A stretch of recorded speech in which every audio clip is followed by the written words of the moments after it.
足並みを揃えてゆこうお互いを信じ合う5人の仲間ボルテス5に預けた命飛ぶぜ宇宙の果てまでもみんなの笑顔も近い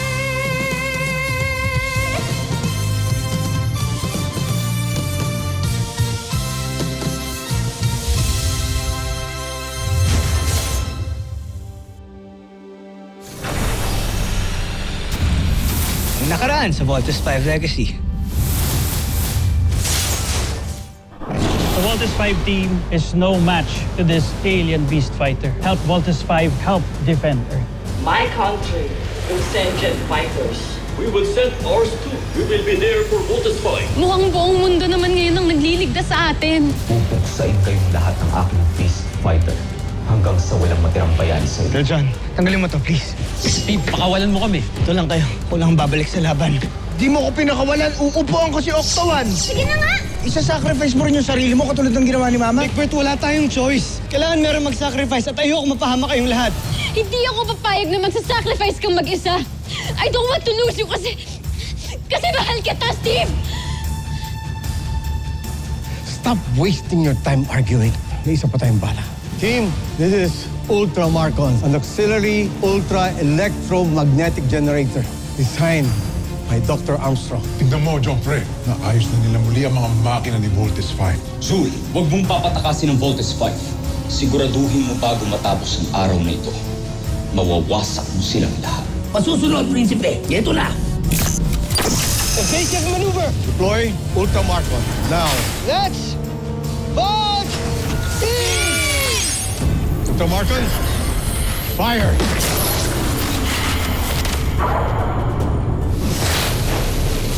Here it comes, guys. Dr. Schmidt, nag-overload na yung system. Nag-disable na yung Ultramarcon. Nare-reverse ng Ultramarcon ang energy ng Beast Fighter. Kaya pwede rin natin yung gawin. Follow my lead, now! Yes, boss. Nice. Kapasabog natin ang counter-weapon niya. Yes! Finish your mission at talunin ang Beast Fighter. Let's vote!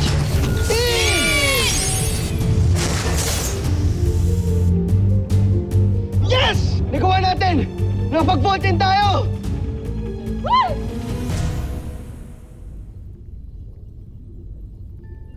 Ano nangyari? Bakit nabuo ang Voltes 5? Zul! Magpaliwanag ka! Hindi ko alam, Prinsipe. Nagtataka rin ako. Hindi ko alam kung bakit. Labanan mo si Voltes 5. Masusunod.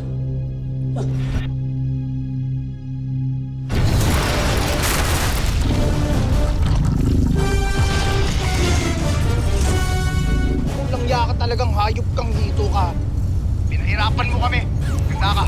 Gagawin kitang catfish salad!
Kuya, watch out!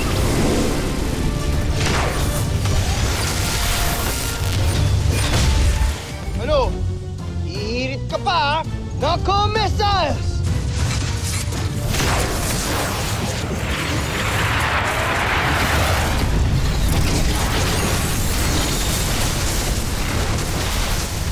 Steve, let's chop him up.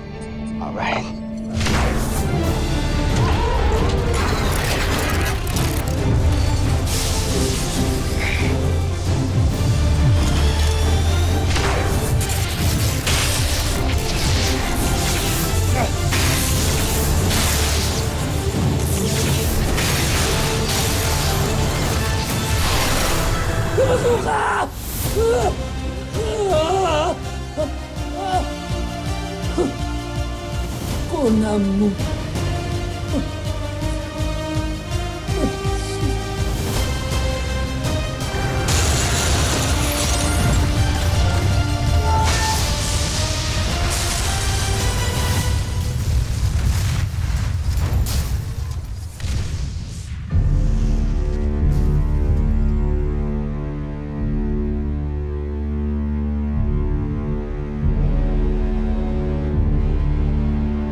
Yes!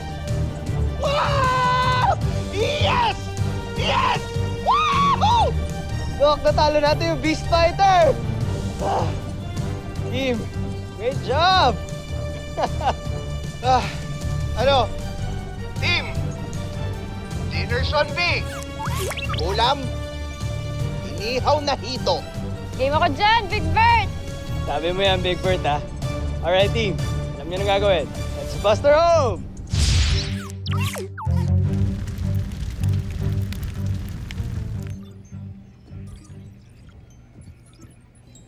Dr. Smith, incoming hologram transmission from EDF. Richard, you're injured. Baliwala to. Paso lang. Ang mahalaga, natalo natin mga Buzanians. For now. At dahil yun sa iniwan sa atin ni Ned, na counter-weapon. Tama ka, Dr. Smith. Pero kailangan natin magpasalamat sa lahat ng mga tumulong.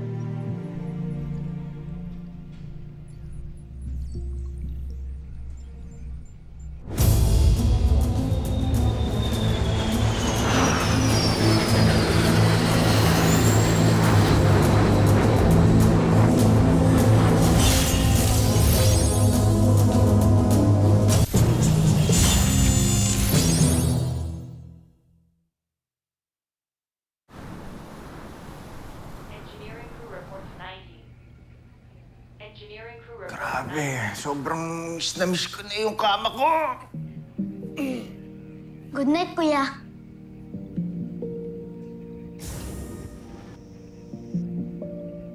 Papahinga ka na, ha? Good night. Good night. Engineering crew report to deck 21. Oh, okay. So, good night, guys. Pwede ba kita makausap? Sige. Kaya na lang muna ni Mark mag-usap. Next time na ako. Teka, Steve. Ako na lang aalis. Saka na tayo mag-usap. Good night.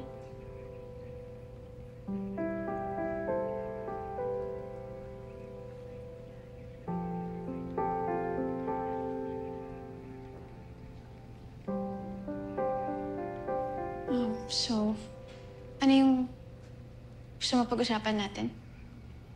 Totoo ba yung sinabi mo kanina, Jamie? Alin dun? Mahal mo ako.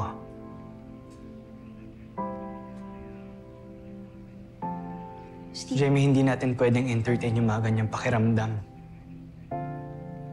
Nakita mo naman kanina, di ba? Ang gulo pa ng mundo.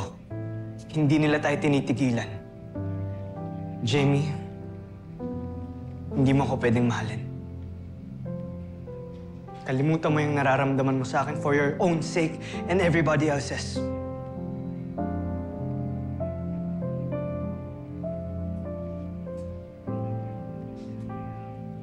Tama nga si Mark. Feeling mo talaga, no? I didn't mean it that way. Oo, mahal kita. Bilang kaibigan. Bilang teammate, that's it. So huwag kang feeling Steve Armstrong. Kasi hindi ako isang tangang mafa-fall sa isang mayabang na tulad mo.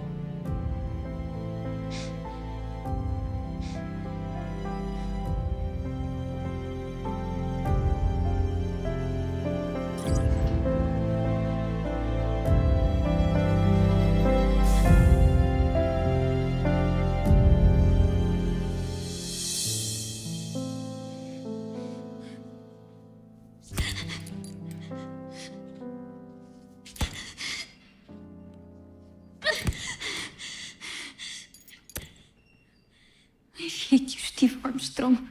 Bakit hindi ka napansin? Nandyan ka lang pala sa aking tabi. Ba't hindi naisip na baka ikaw nang para sa akin? Kala kaibigan lang, pero parang nahulog na rin. Paano ba sinta? Ikaw sana ang nauna, sana'y sa'yo at di kanya ang puso ko pa.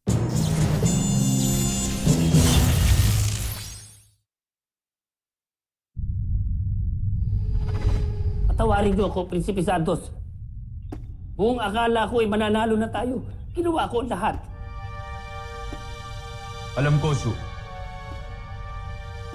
Huwag kang mabahala. Hindi mo ito kasalanan. Napaghandaan tayo ng mga taga-Terra Erto. At naisahan nila tayo. Joffrey, meron ako naiisip na iba pang plano. Hindi na kailangan.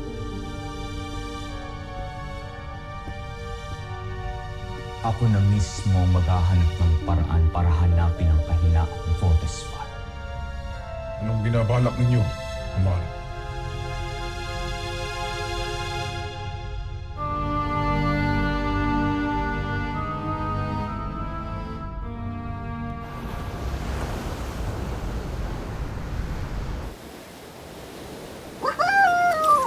Ang galing mo, Octoman! Mas mabilis ka pa sa akin! Very good, Octo. Binagalan ko pa yan.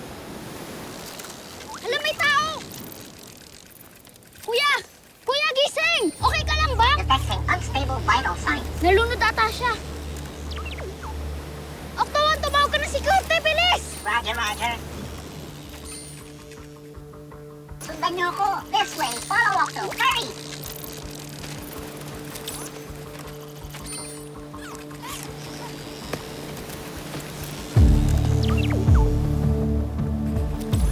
Whoa, stranger. Sino kaya siya, Little John? Dok, ano pong nangyari sa kanya? He's breathing, but unresponsive. Let's check for secondary drowning. Oo nga po, Dok. Parang nalunod po siya. Parang inanod lang po siya eh. Kailangan natin itong report kay Dr. Smith. Definitely. Little John, pwede mo na muna siyang iwan. Okay lang po. Magbabantay na lang po ko dito hanggang maging okay siya. Nakakaawa po kasi. Doc, magre-report mo muna ako kay Dr. Smith. Go ahead.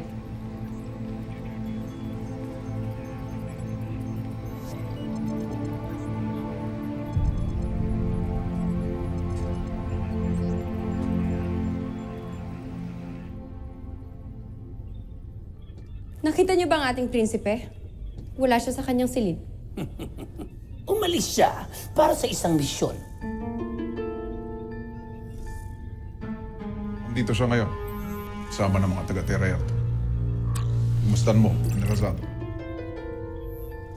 Nakapasok na pala siya sa kampo ng Voltes 5? Oo, General. At siguradong magtatagumpay siya sa kanyang misyon na mahanap ang kahinaan ng ating mga kalaban.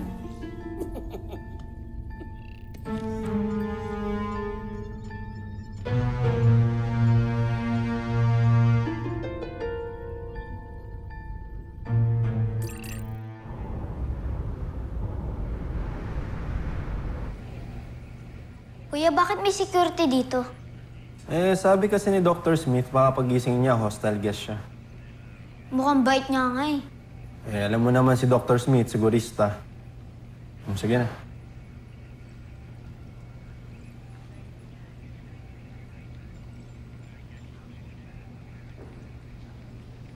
Kuya, gising ka na. Hello, Kuya. Nakakapagsalita ka ba? Sino ka? Nasaan ako? Ako si John Armstrong. Pero Little John ang tawag sa akin dito. Nandito ka sa medical bay ng Camp Big Falcon.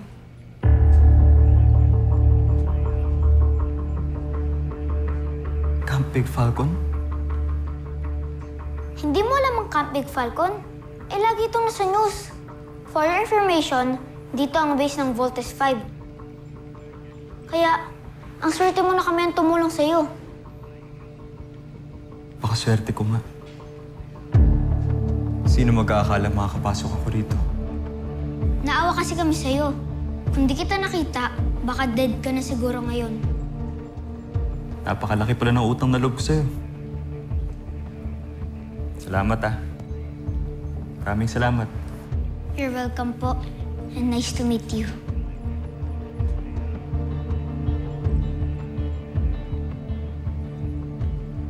Kuya, don't be rude po. Kapag may nakikipag-handshake sa'yo, dapat makipag-handshake ka rin as a sign of friendship. Yan ang turo sa akin dati ng mama ko.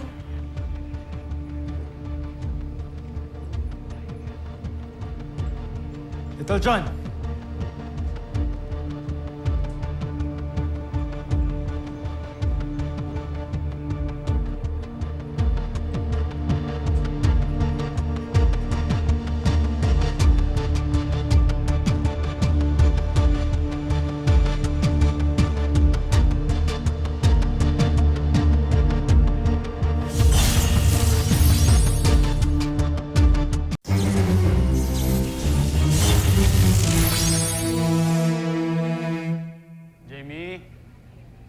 Mark? Enter. Ano, nakita niyo na ba siya? Pupuntahan ko pa lang eh. Ha? Nakita ang ano? Ano ibig mo sabihin? May tinulungan kasing lalaki si Little John. Dinala niya dito sa loob ng camp. Nandun ngayon, nasa medical bay. Check ko lang kasi sana, baka kasi kalaban na naman yun. Kasama ba kayo? Sige, hindi ka.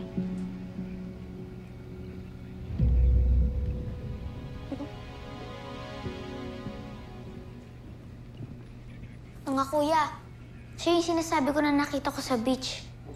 Sila yung mga kapatid ko. Paano ka nakapasok dito sa camp?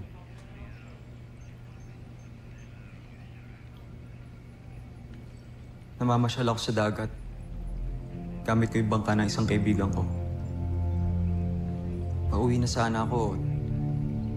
Nang biglang may sumalubong sa akin malaking alon.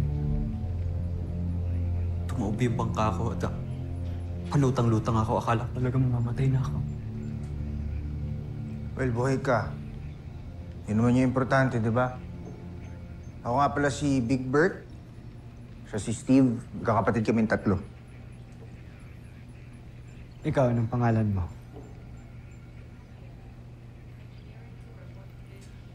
Ako si Manuel. Manuel Nabus.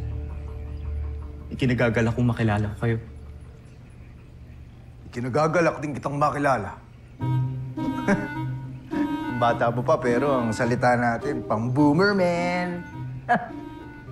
Yes, meron na tayong bagong friend. Dr. Smith. Hello, Iho. Ako si Dr. Smith. I am the chief of this camp. Sige, saan ka ba? At paano ka napadpad dito? Sagot ko na ang tanong na yan. Pasensya na. Kailangan mong ulitin para malaman namin kung saan ka talaga galing. Nasira daw ho yung bangkang sinasakyan niya, Dr. Smith. Tapos inanod siya dito. And, hindi mo pa nasasabi kung saan ka galing. Taga saan ka nga ba, Manuel? Totoo nga. May nakapasok na naman na tagalabas dito. Iho, bakit hindi ka sumasagot? Tiga saan ka ba talaga?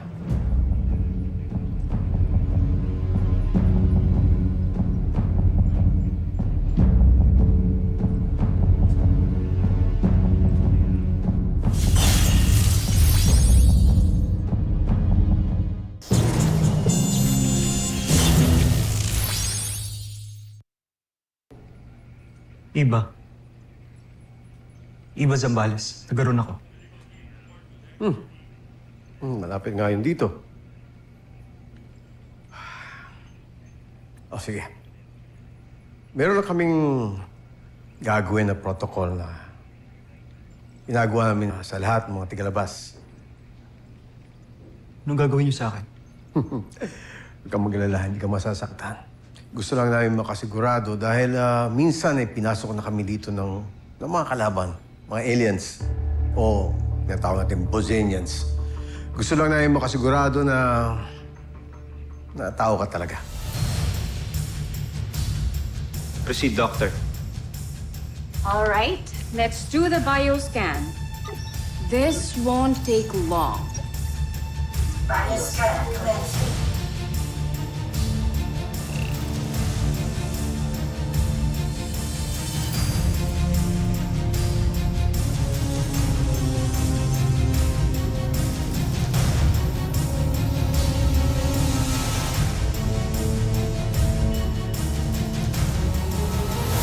Susunod sa Voltes 5 Legacy.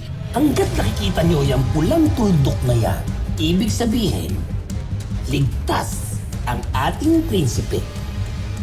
At hindi nila malalaman ang kanyang sikreto. Dahil suot pa niya ang pulseras. Pulseras? Anong pulseras ang sinasabi mo, General? Believe me, I want this night to be meaningful. Ano ba to? Ano bang ginagawa natin? Bakit ginagawa mo para sa akin to? Hindi naman pwede na palagi mo na lang ako iniiwasan pagdating sa ganito. Kailangan natin i-define kung bakit, what this is. We have to define what this is. Hindi naman pwede na palagi na lang ako ng kukula, palagi na lang ako nalilito. Di ba obvious na gusto kita?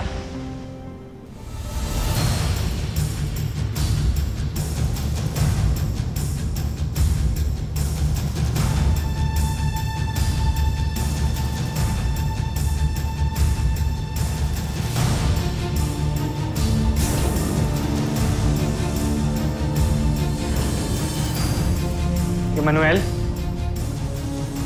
Ano ginagawa mo dito?